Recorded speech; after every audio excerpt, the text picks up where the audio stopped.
কিছু কিছু উপন্যাস আছে যেগুলো পড়তে বসলে পাঠক শুধু গল্পে ডুবে থাকে না, বারবার খুঁজে দেখতে চায় এর সমকক্ষ আর কে আছে, কার সঙ্গে এর তুলনা চলে, কোন চরিত্রটি এর প্রতিদ্বন্দ্বী। ঠিক তেমনি একটি জীবন্ত উপন্যাসের নাম লিওনেল মেসি। তাকে বুঝতে গেলে সামনে এসে দাঁড়ায় আরও কিছু কিংবদন্তির নাম: পেলে, দিয়েগো মারাদোনা, ক্রিশ্চিয়ানো রোনালদো। যুগের পর যুগ ধরে চলতে থাকে তুলনা, বিতর্ক, পরিসংখ্যানের হিসাব নিকাশ। কিন্তু একটা সময়ের পর বোঝা যায় মেসিকে কেবল ডিবেটের খাঁচায় বন্দি করে রাখা যায় না, তাকে পড়তে হয়, অনুভব করতে হয়, যেমন একটা অসাধারণ উপন্যাসকে করা হয়।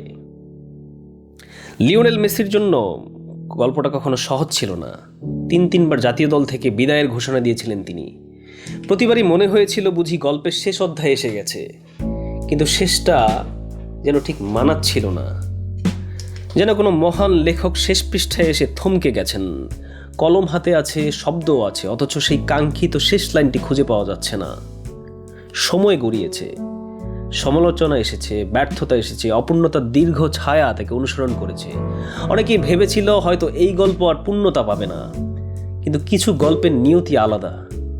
ফিনিক্স পাখির মতো ছাই থেকে আবার উঠে দাঁড়ালেন লিওনেল মেসি। ফিরে এলেন আরও শক্তিশালী হয়ে, আরও পরিণত হয়ে। একে একে জয় করলেন অসমাপ্ত শপথধ্যায়, কোপা আমেরিকা, ফিনালিসিমা, তারপর সেই বহু প্রতীক্ষিত বিশ্বকাপ, যে স্বপ্নের জন্য একটা জাতি, একটা প্রজন্ম অপেক্ষা করেছিল বছরের পর বছর।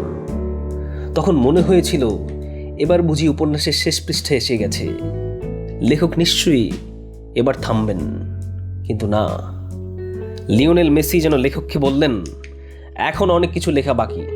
বিশ্বকাপ জয়ের পরও তিনি থামলেন না। মাঠে নামলেন, খেললেন, জিতলেন, সৃষ্টি করলেন নতুন একটা মুহূর্ত।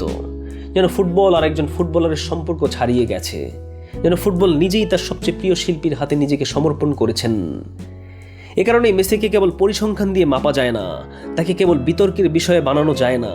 তিনি এমন একটা গল্প যা শেষ হওয়ার পরও মানুষ বারবার পড়ে, এমন একটা উপন্যাস যার প্রতিটি অধ্যায় নতুন করে বিস্মিত করে। তাই মেসিকে ডিবেটের টেবিলে বসাবেন না, তাকে উপভোগ করুন।